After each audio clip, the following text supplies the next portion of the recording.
Celebrate Literacy Week Florida 2018 theme is Find Yourself in a Book. Interestingly, we are able to find ourselves as well as lose ourselves in books. We find ourselves as we grapple with the same issues as our beloved characters. And we lose ourselves as we are immersed in the lives of these characters.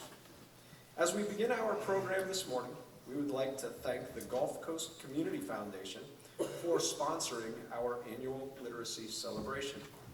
Their support makes this event possible. We would also like to thank our award-winning visiting author, who will be introduced shortly, for coming to us all the way from Portland, Oregon. And now, here to introduce you to our Literacy Week celebration visiting author is the president of the Literacy Council, Abby Soloviev.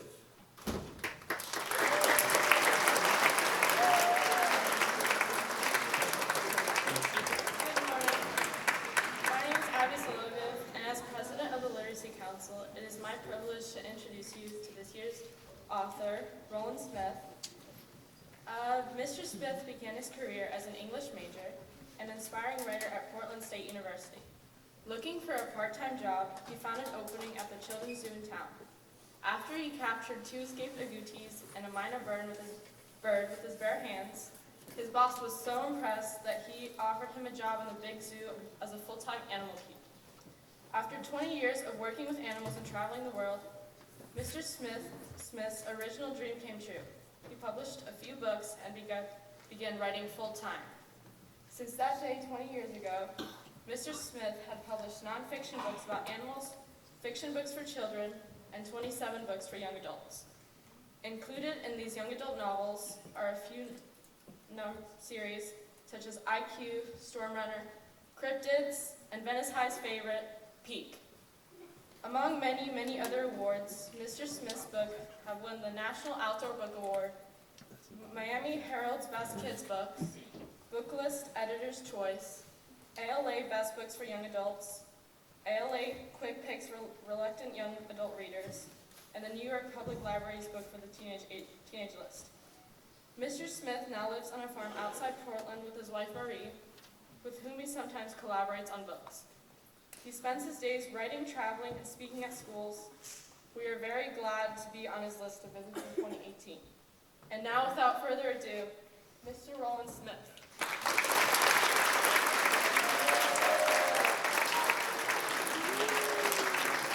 Thank you. Man, I am so happy to be here. I'm from Oregon, and you guys think it's cold today, but not really. It's nice out. I have a question before I begin. Here's the question.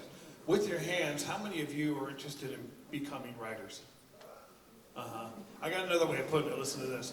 How many of you are interested in traveling around the world and having somebody else pay for it? Whoa! Because that's what I get to do for a living. Here's how it works. So I've written over 40 books. And when I get an idea for a story, just the idea, I give it to a publisher. They give me a big bucket full of money.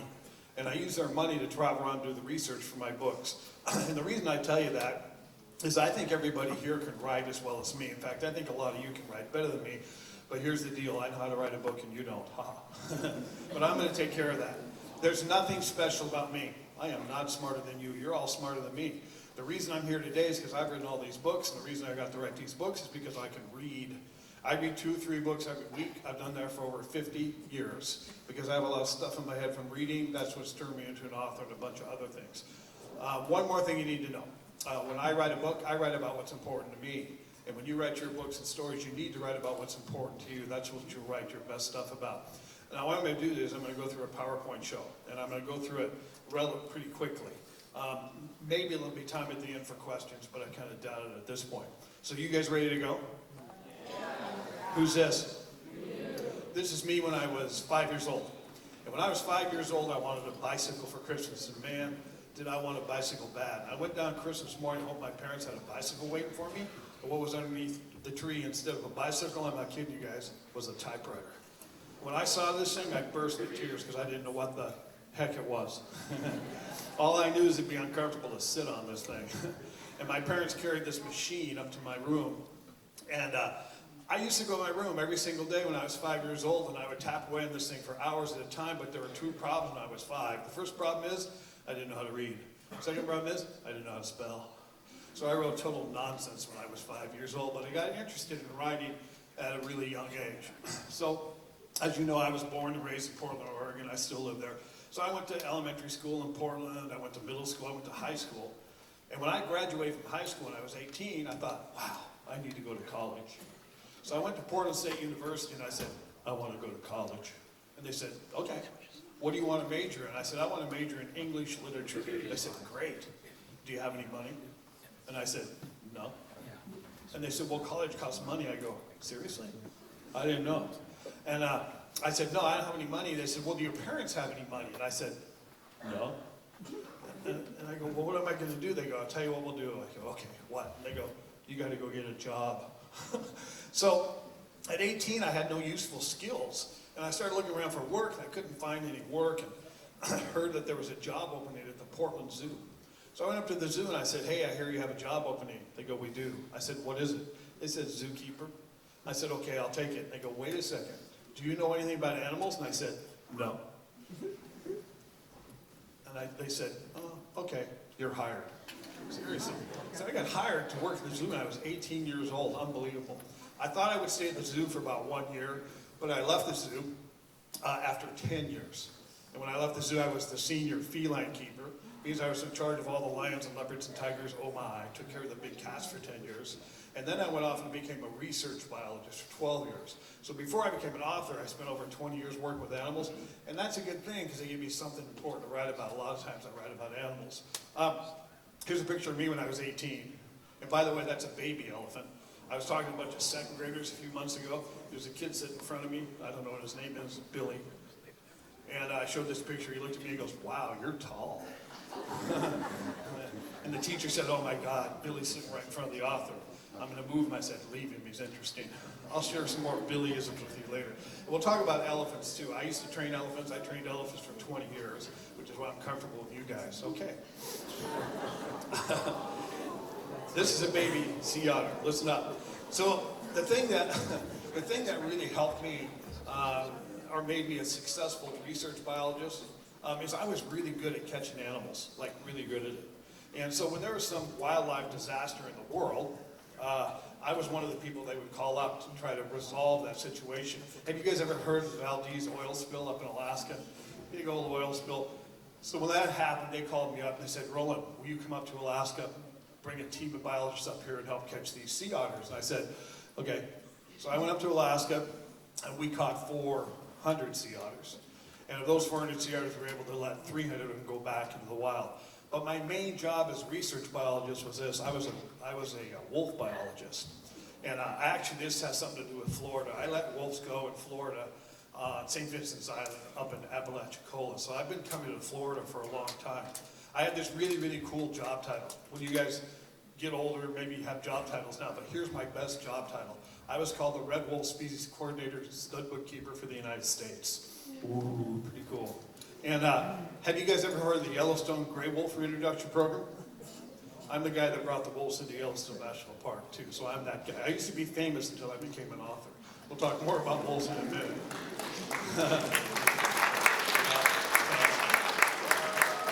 All right. So I went to Kenya in Africa to work with elephants as a research biologist. When I was there, I got an idea for my first adventure novel. And my first adventure novel is a novel called Thunder Cave. And this is a story about a kid named Jake Lansing. He's 14 years old. He goes to Kenya to find his dad, who just happens to be a research biologist studying elephants. Okay, sounds familiar, right? That's what I used to do. And so I wrote this book, Thunder Cave. What kind of bird is this? Remember that second grader, Billy? So I showed this picture, and he goes, Fruit Loop bird.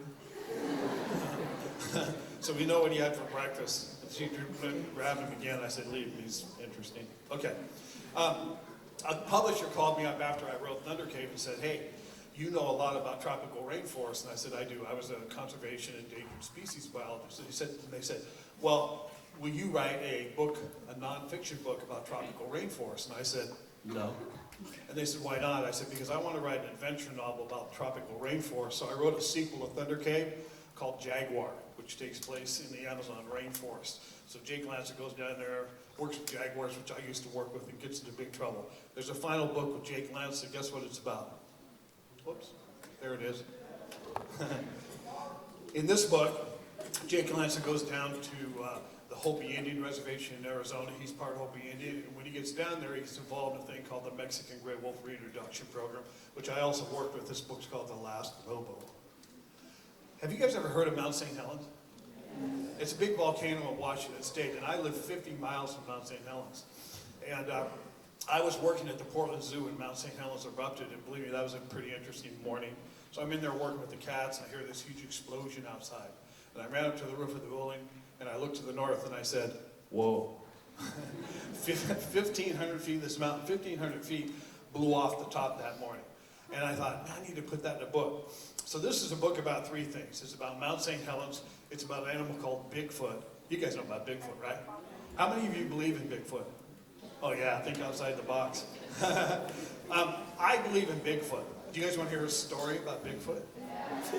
Okay, so I was raised in Portland. When I was in 4th grade, everybody in Portland was seeing Bigfoot. It was in the newspaper every day.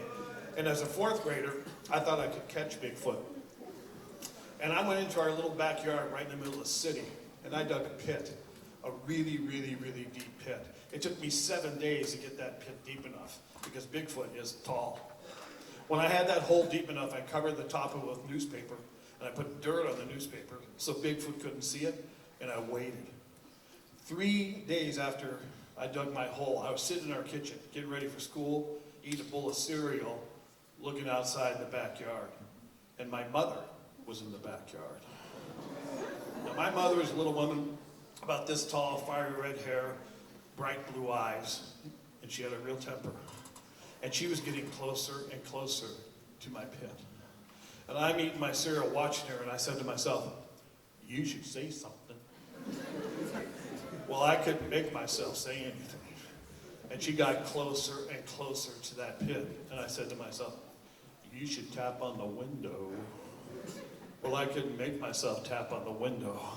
And she got closer and closer to that pit, and whoop, she fell in that pit. In fact, it didn't look like she fell in the pit. It looked like Satan reached up and grabbed her by the ankles and yanked her into that pit. Her red hair flew up in the air, and she disappeared. And I looked out the window, and I said, oh, it worked. And when she got out of the hospital, yeah, I'm not kidding, just a cracked femur, I got grounded forever. So I've had a relationship with Bigfoot for a long time. The third thing this book is about a guy named D.B. Cooper. D.B. Cooper is a criminal. D.B. Cooper is the first person to ever successfully hijack an airplane and get away with it. Here's what he did. He got in an airplane in Portland, Oregon, and they flew up to Seattle. About halfway to Seattle, he told the flight attendant that he had a bomb. Well, he didn't have a bomb, but nobody had ever done this before. They landed in Seattle, and of course the police and the FBI are waiting for him, and they said to Cooper, how about letting the passengers go? And he said, okay, give me $200,000 in cash and 4 parachutes. And they did. We handle hijackers a little bit differently now. So he let the passengers go, pilot, co-pilot, flight attendant remained on board, and they said, what do you want to do? And he goes, I need you to fly me to Mexico. He goes, yeah, you do. So he says, but we can't get to Mexico in one flight. We have to stop and refuel. He goes, okay, I want you to stop in Nevada and refuel and then take me to Mexico. And they said, okay. And this was, by the way, Thanksgiving evening by now, big stormy northwest Thanksgiving evening. So they took off from the Seattle airport. When they got over the top of Mount St. Helens, D.B. Cooper bailed out of the airplane with $200,000 in ransom money strapped to his body. And to this day, nobody knows what happened to him. And the reason I know a lot about D.B. Cooper is when I was young, probably in middle school, my dad was in charge of the Portland airport. So D.B. Cooper actually hijacked that airplane on my dad's watch, and my dad was a colonel, and guess what? He was not happy about that. So all three of these things happened in the same area at different times. I combined them in a book called Sasquatch, one of the Native American terms for Bigfoot. This is a book about Lewis and Clark. You know about Lewis and Clark? The publisher asked me to write a nonfiction book about Lewis and Clark, and I said, no. And they said, why not? I said, because I want to write an adventure novel about Lewis and Clark. So this is the Lewis and Clark story, but it's told from their dog's viewpoint. It's written in first canine, as opposed to third canine. This book called Zack Slide. Zack Slide won the Sunshine State Award a few years ago. It's a story about a kid who gets put into a thing called the Witness Security Program. And here's how it works. If for some unfortunate reason your parents got in trouble and there were bad guys after your family, the government might put your family in a Witness Security Program. And if that happened, here's what would happen to you. You'd be moved out of Florida to a new state, to a new town, to a new school. You'd have your first and last name changed, and you'd never be able to contact anybody you knew in your previous life ever again, including relatives. And every time you introduce yourself to a new classmate or to a new school, you'd have to lie about who you were, and if you slipped up and told the truth, the bad guys might hear of it and come back after your family. There's about 8,000 people in the Witness Security Program today, and about 1/3 of them are young people your age. When I found that out, it became important to me, so I wrote Zack Slide. I wrote one sequel to it called Jack's Run. So you remember Billy? Remember the second grader? So I showed this picture, and he goes, "Is that your mom?" Boy, that second grade teacher was really mortified. And I said, "No, leave me." I said, "My mom's not this tall. Same color hair, though." Okay. So I wrote this book, Sasquatch.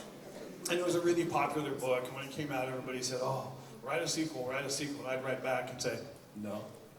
And they'd write again. They'd go, "I'm begging you, please write a sequel." And I'd write back and go, "No."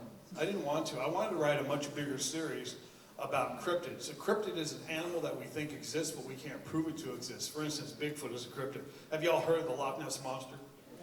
That's another kind of a cryptid. Well, when I write about cryptids, I'm actually writing about endangered species, because I was an expert on endangered species, and if a cryptid existed, it'd be pretty rare. It'd be endangered. So I wrote a series of books called Krypton Hunters, and this actually won the Sunshine State Award too. And this is about these two kids, Marty and Grace, who go to the Congo in Central Africa to find a cryptid called Mokili Mbembe. And Mokili Mbembe is a dinosaur that some scientists think lives in the Congo, Central Africa. There's 4 books in the series. The first one is called Krypton Hunters. The second one is called Tentacles. The third book is called, what? Chupacabra. Yeah. And the last book is called Mutation.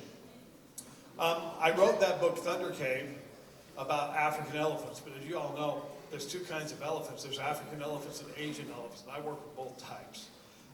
And I wanted to write about Asian elephants. So this book takes place during World War II in a little country called Burma. That country is in Southeast Asia. It's called Myanmar now. And during World War II, the Japanese took over Burma. Big adventure story about a boy and a girl who get stranded there, and they go on elephant try to save the boy's father from a prisoner of war camp. I spent a month in the jungle of Burma working with elephants and came out with this book. You guys know about Bond, right? James Bond. You probably didn't know this, though. Those movies are actually based on novels. And when I was a kid, probably 5th grade, I ran out of things to read. And the reason I ran out of things to read is we didn't have young adult literature then. We didn't have it. So I grew up reading the classics. So I read books like 20,000 Leagues Under the Sea, Treasure Island, Tarzan, books like that. And pretty soon, I was done. Lucky for me, though, my parents were big readers. And when I was growing up in the 50s, the books they were reading were these James Bond books, written by a guy named Ian Fleming, a British guy who actually used to be a spy. And I always wanted to write my own spy series, so I did. I wrote this series called the IQ series. This won the Sunshine State Award too. I won't say that anymore. Okay. The IQ series is about rock and roll, the music business, and spies. Each book takes place in a different city.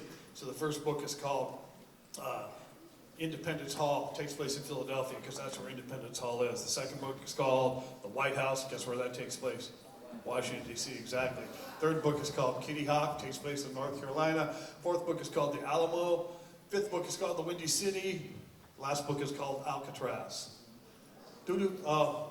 So we're in Florida, so we should talk about hurricanes. You know, we don't have hurricanes where I live in Oregon. We don't have them. You guys have them almost every year. And I've been in a lot of hurricanes. And the reason I was in so many hurricanes is this. We let red wolves go in Florida, South Carolina, North Carolina, Mississippi, and Tennessee. And whenever there was a hurricane coming in, I would have to fly to the southeast and try to catch my wolves so they didn't get hurt. And so when I say I've been in hurricanes, I mean not hunkered down someplace safe. I mean out in the woods with hurricanes. And hurricanes are terrifying, I think. And I always wanted to write about that, so I wrote this short series called the Storm Runner series. It's about a Category 5 hurricane that hits the Gulf Coast of Florida, very similar to the one you guys just experienced. First book is called Storm Runners. The second book is called The Surge, you guys know about surges now, and the last book is called Eruption.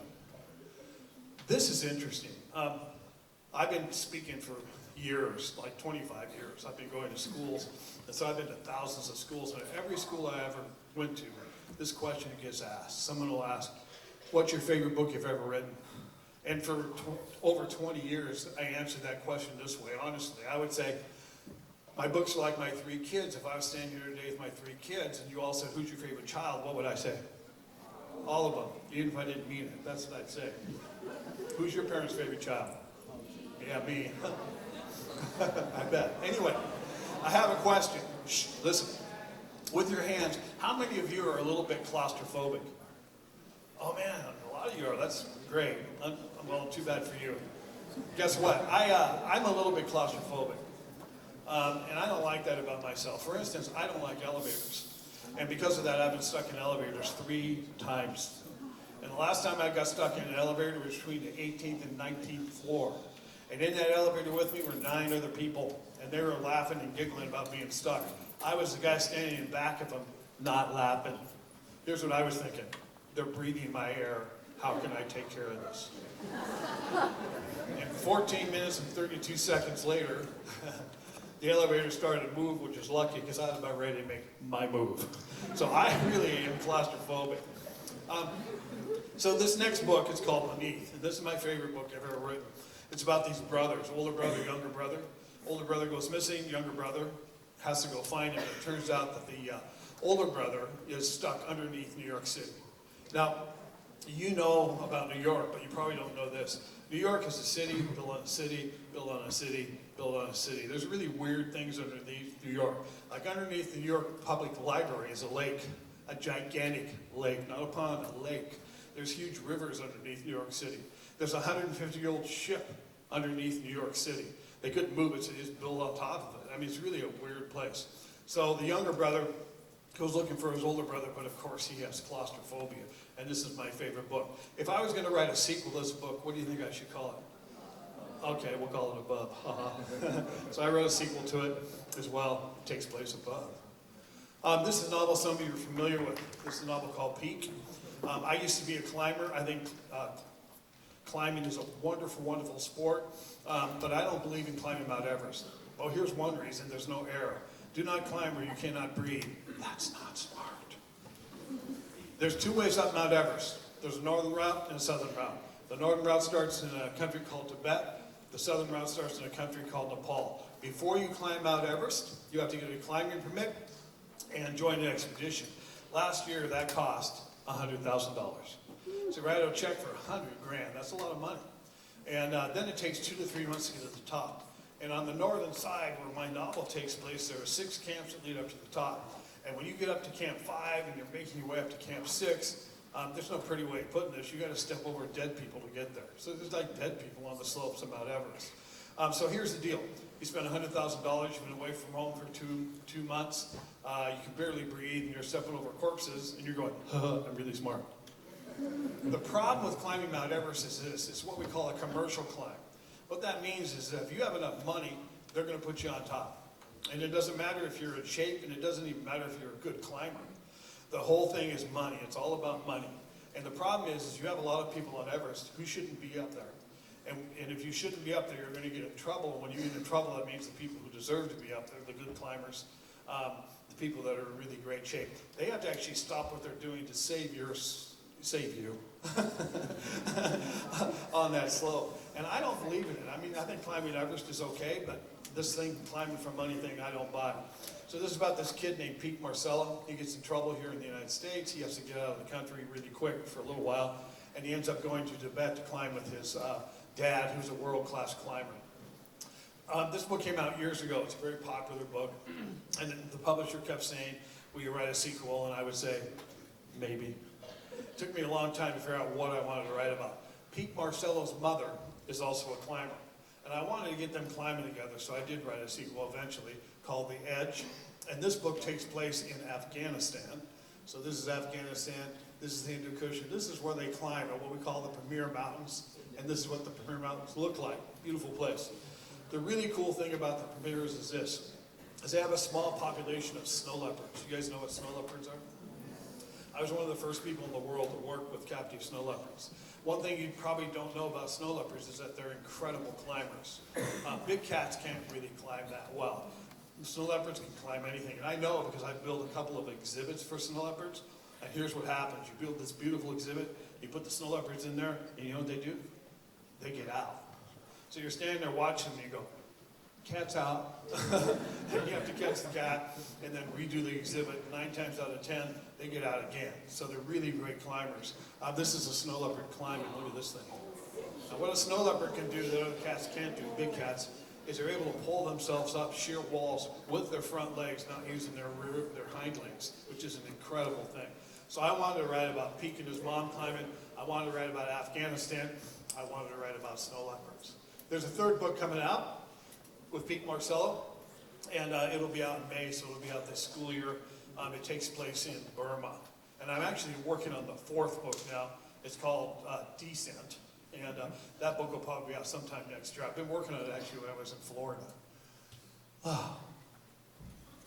We have time for this. It took me 20 years to learn how to write a book. I'm going to teach you how to write a book in 4 minutes.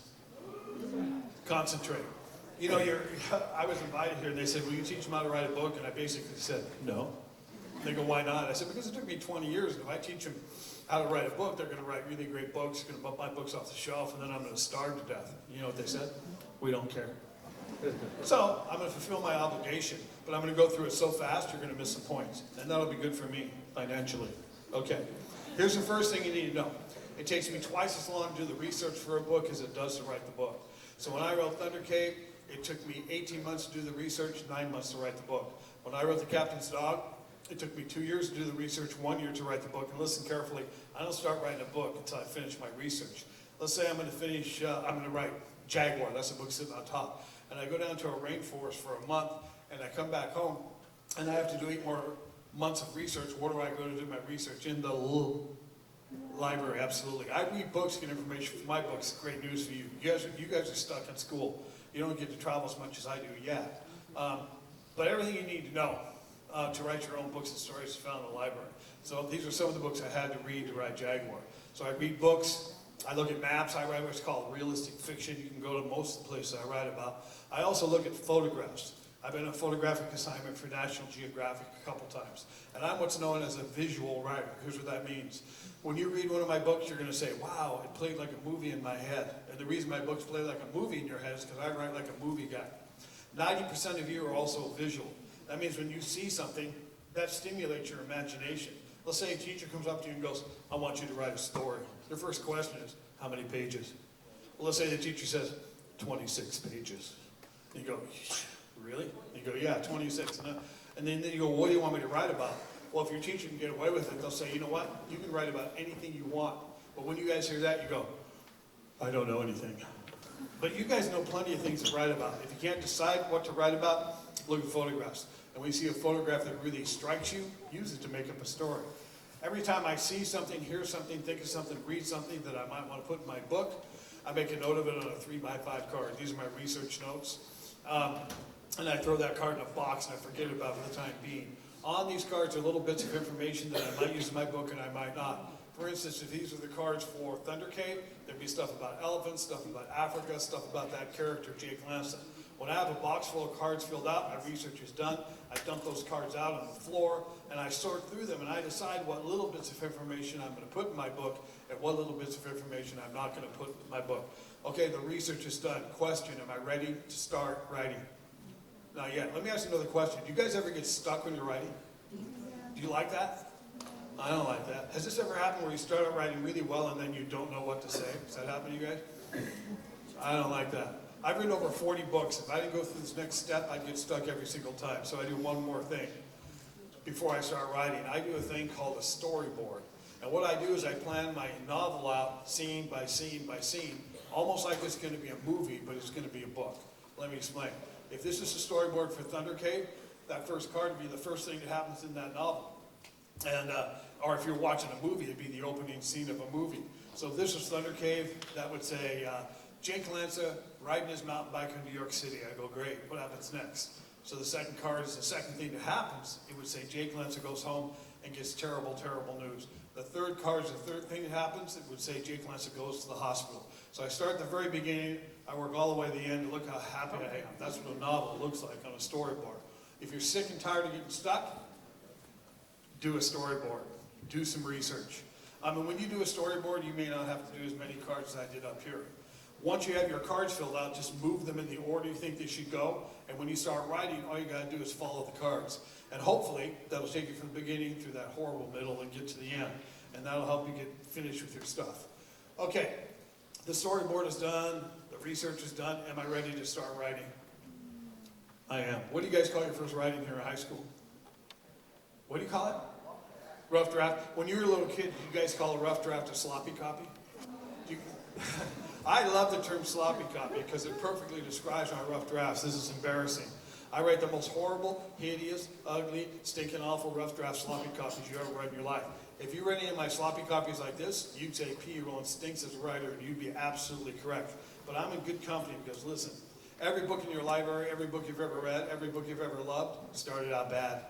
But you don't get to see the bad copy. Nobody gets it right the first time, the second time, the third time. I wrote Thunder Cave 12 times. And if you read the 11th time, you wouldn't like the book. I wrote The Captain's Dog 15 times. If you read the 14th time, guarantee you wouldn't like the book. If there's one secret to writing, it's this. Writing is revision. And if you guys get this in your heart, you'll become great writers. What a writer does, they make a sloppy copy, read it, make it better, read it, make it better. And eventually, I get it kind of good, and I take the information I've handwritten, and I actually revise it on a computer. And I write in these little notebooks because it's portable. So I flew out here from Oregon, and I'm flying back home, and on airplanes I just get out my little notebook, I work on my novel. So when I'm flying, I'm actually making money. Then I put it into a computer and revise it on a computer real quick. Here's a revised page. See this page? It took me like a half an hour to write this page. What did I do when I was revising it? Crossed out everything except for the last sentence at the bottom. Part of revision is taking out what doesn't belong there. If what you write doesn't push the story forward or the idea forward, you need to get rid of that stuff. Most of my rough drafts are 80,000 words long. When you guys read my books, they're like 60,000 words long. So every book I write, I cut out at least 20,000 words. Once I get it perfect, I send it to an editor. And believe me, I think my books are perfect when I send them in. And this is what comes back. Look at this. Do your teachers ever mark your stuff up? Do you like that? Get over it. This is the greatest invention ever. These editors are really annoying people. And I'm going to be honest with you. When I see a manuscript like mine marked up like this, I go, are you kidding me? And I'll turn a page and look just like this. I go, give me a break. But the thing you need to know is this. I don't have to change one word in my book because I'm Roland Smith. But 99% of the time, I look at their suggestions and go, I am so changing that. They make me look a lot smarter than I actually am. So, nothing's changed for me since I was 5, except for this. I know how to read now. And I know how to spell, kind of. And I know the secret to writing, which is writing is revision. I am so good. It's incredible. I have 3 kids. And I have 4 grandsons. What do you think I got my 2 little grandsons for Christmas a couple of years ago? Typewriter. You want to see a better picture of these guys? Here they are again. They're the 2 guys on the right. The one on the left is a dog. Do you want to see another grandson? Here he is. Oh, that's my wife. I know you were saying oh about her. Okay. And here's the last grandson. Get ready for it. Yeah, he's a lot cuter than he looks. All right. Incredible. I finished 20 seconds early. It's amazing. I amaze myself. Does anybody have one question? Let's take one question. Go. What inspired you to write Peak?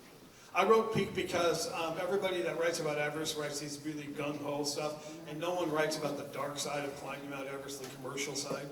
And so I wanted to tell that part of the story. Does that make sense? Yeah, good.